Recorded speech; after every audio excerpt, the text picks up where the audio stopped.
বন্ধুরা, হেমরাজ নামের একজন ব্যক্তি ছিলেন যার বয়স প্রায় ৫-২ বছর ছিল। তিনি গ্রামের জমিদার ছিলেন এবং তার গ্রামে বেশ নামডাক ও প্রতিপত্তি ছিল।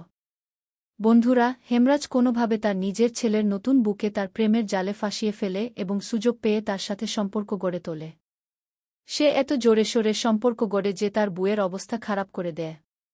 তার বউও তার শ্বশুরের পূর্ণ সহযোগিতা দিচ্ছিল এবং চরম সুখ উপভোগ করছিল।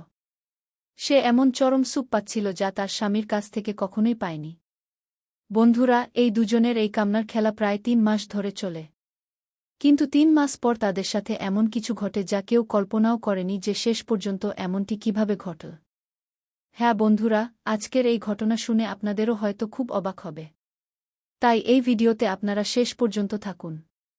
বাকি বন্ধুরা, আপনাদের কাছে আমার একটি ছোট্ট অনুরোধ, ভিডিওটি লাইক করে চ্যানেলটি সাবস্ক্রাইব করুন এবং যত বন্ধুরা আমাদের এই ভিডিওটি যেখান থেকে দেখছেন তারা কমেন্টে নিজের নাম ও শহরের নাম অবশ্যই লিখুন যাতে পরের ভিডিওতে আমরা আপনার নাম নিতে পারি। আসলে বন্ধুরা, এই সত্য ঘটনাটি রাজস্থানের জয়পুর শহরের। জয়পুর শহরের অন্তর্গত একটি ছোট্ট পরিবার ছিল। পরিবারের প্রধান ছিলেন হেমরাজ, যার বয়স প্রায় ৫-২ বছর ছিল। তিনি ছিলেন হট্টগোট্টা পহলবানের মতো মানুষ এবং গ্রামের জমিদারও ছিলেন। গ্রামে তার বেশ প্রতিপত্তি ও নামডাক ছিল, তাই গ্রামের লোকেরা তাকে অনেক মান্য করত এবং তাদের সমস্যা নিয়ে তার কাছেই আসত। তার কাছে প্রচুর টাকা ও জমিজমা ছিল, অনেক নৌকর-চাকর তার বাড়িতে কাজ করত। তার স্ত্রীর ৩ বছর আগেই ক্যান্সারে মৃত্যু হয়। হেমরাজের একমাত্র ছেলে রমেশ, যার বয়স প্রায় ২-৪ বছর ছিল। রমেশ তার পড়াশোনা শেষ করে একটি কোম্পানিতে ইঞ্জিনিয়ার হিসেবে কাজ করত। রমেশ ২-৪ বছরের যুবক হয়ে গিয়েছিল, তাই তার বাবার তার বিয়ের চিন্তা হচ্ছিল। তিনি ভাবছিলেন যত তাড়াতাড়ি সম্ভব তার ছেলের বিয়ে দেবেন। তাই তিনি তার অনেক বন্ধু ও আত্মীয়দের বলেছিলেন যে তিনি তার ছেলে রমেশের বিয়ে করতে চান, যদি কোনো ভালো মেয়ে থাকে তবে জানাবেন। বন্ধুরা, এইভাবে ২ মাস সময় কেটে যায়। ২ মাস পর একটি সম্পর্ক আসে। সেই মেয়ের নাম রিনা, যার বয়স প্রায় ২-০ বছর ছিল। রিনা দেখতে খুবই সুন্দরী ছিল, তার সৌন্দর্যে সবাই মুগ্ধ ছিল। কিন্তু রিনা কাউকে পাত্তা দিত না। এখন হেমরাজ তার ছেলেকে নিয়ে রিনাকে দেখতে তার বাড়িতে পৌঁছে যান। কিছুক্ষণ পর যখন রিনা হেমরাজের সামনে আসে, তখন হেমরাজ তাকে এক নজরে পছন্দ করে ফেলে এবং রিনার বাবা-মাকে বলে যে তাদের মেয়ে তাদের পছন্দ হয়েছে। তারপর হেমরাজ তার পকেট থেকে ৫,০০০ টাকা বের করে রিনার হাতে দেয় এবং তাকে বলে যে আজ থেকে তুমি আমাদের বউ। এখন তাদের সম্পর্ক পাকা হয়ে যায় এবং প্রায় ২ মাস সময় এভাবে কেটে যায়। ২ মাস পর সেই দিন আসে যখন রমেশ বর হয় এবং বরযাত্রী নিয়ে রিনার বাড়িতে পৌঁছে যায়। তারপর রমেশ ও রিনার বিয়ে হয় এবং রমেশ রিনাকে তার বউ বানিয়ে নিজ বাড়িতে নিয়ে আসে। এখন রিনা তার রুমে বসে তার স্বামী রমেশের অপেক্ষা করছিল। রাত প্রায় ১:০০টার দিকে রমেশ তার স্ত্রীর রুমে যায়। যখন সে তার ঘোমটা তোলে তখন তাকে দেখে খুব খুশি হয় কারণ তার স্ত্রী খুবই সুন্দরী ছিল। তারপর সে ভাবতে থাকে যে আজ সে জোরে সোরে সুহাগরাত পালন করবে। প্রথমে সে রিনার সাথে কথা বলে, রিনাকে জিজ্ঞাসাবাদ করে, নিজের সম্পর্কে বলে। কথোপকথনে ১ ঘণ্টা সময় কেটে যায়। তারপর তারা একে অপরের সাথে সুহাগরাত পালনের প্রস্তুতি নিতে থাকে। তারপর রমেশ যখন রিনার সাথে সুহাগরাত পালন করে, তখন ২ মিনিটের মধ্যেই সে ডিসচার্জ হয়ে যায় এবং ঘুমিয়ে পড়ে। এখন রিনা ভাবছিল যে সে তো এই রাতকে একটি স্মরণীয় রাত বানাতে চেয়েছিল, কিন্তু আমার স্বামী তো আমার সাথে থাকলি না। সে এও ভাবছিল যে প্রথম রাত, মানুষের মধ্যে প্রথম রাতে ভয় থাকে, হয়তো এই কারণেই ২ মিনিটের মধ্যেই ডিসচার্জ হয়ে গেছে, যার কারণে সে আমার সাথে থাকতে পারেনি। এখন রিনা এই চিন্তাভাবনা নিয়ে ঘুমিয়ে পড়ে এবং পরের রাতের অপেক্ষা করতে থাকে। তারপর পরের রাত যখন আসে, তখন রিনা রাত ৯টার দিকে ০০ বাজে তার ঘরে বসে তার স্বামীর আসার অপেক্ষা করছিল। তারপর ৯:০০ বাজে রমেশ রিনার ঘরে যায় এবং ঘুমাতে শুরু করে। তখন রিনা তাকে বলে, তুমি ঘুমাচ্ছ? আমি চাই তুমি আমাকে ভালোবাসো, আমার ইচ্ছা পূরণ করো। কাল আমাদের সুহাগরাত ছিল। এটি ছিল তাদের হানিমুনের রাত। আমি চেয়েছিলাম এই রাতটি আমরা একটি স্মরণীয় রাত করে তুলব, কিন্তু তুমি আমার সাথে সহযোগিতা করনি এবং মাত্র ২ মিনিটের মধ্যে ডিসচার্জ হয়ে তুমি ঘুমিয়ে পড়লে। শেষ পর্যন্ত আমারও কিছু ইচ্ছা আছে। আমারও শারীরিক প্রয়োজন আছে। যদি তুমি এগুলো পূরণ না করো তাহলে কে করবে? তারপর রমেশ তাকে বলে যে আমার ঘুম পাচ্ছে। আমি ক্লান্ত। তুমিও ঘুমিয়ে পড়ো। আমিও ঘুমাচ্ছি। এখন রিনা তার কথা মেনে নেয় এবং সেও ঘুমাতে যায়। বন্ধুরা, রমেশ প্রতিদিন কোনো না কোনো অজুহাত তৈরি করত।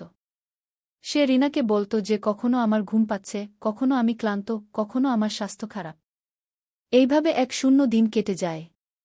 একদিন রাত প্রায় 1:00টার দিকে রিনা রমেশের সাথে ঝগড়া শুরু করে।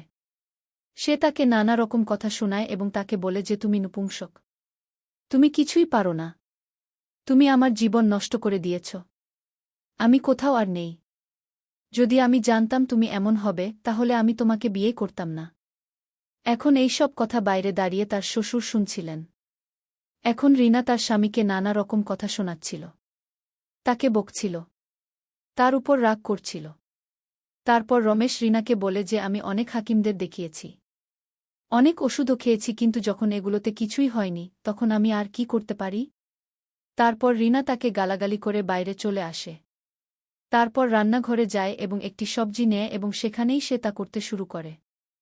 ঠিক তখন কিছুক্ষণ পর রান্নাঘরে তার শ্বশুর হেমরাজ আসেন এবং তার বুকে এসব করতে দেখে তার রোমাঞ্চিত হয়ে যায়।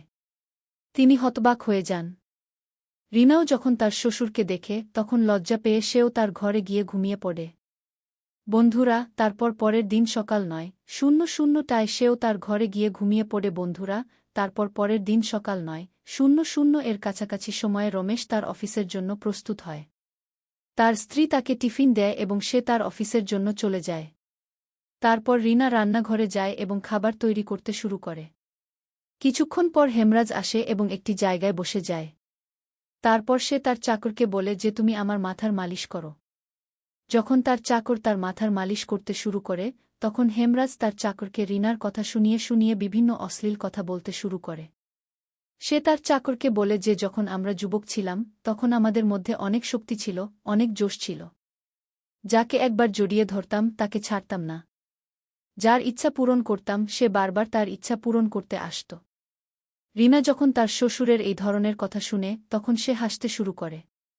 কিছুক্ষণ পর হেমরাজ তার চাকরকে বলে যে তুমি বাজারে যাও এবং বাজার থেকে কিছু সবজি নিয়ে এসো।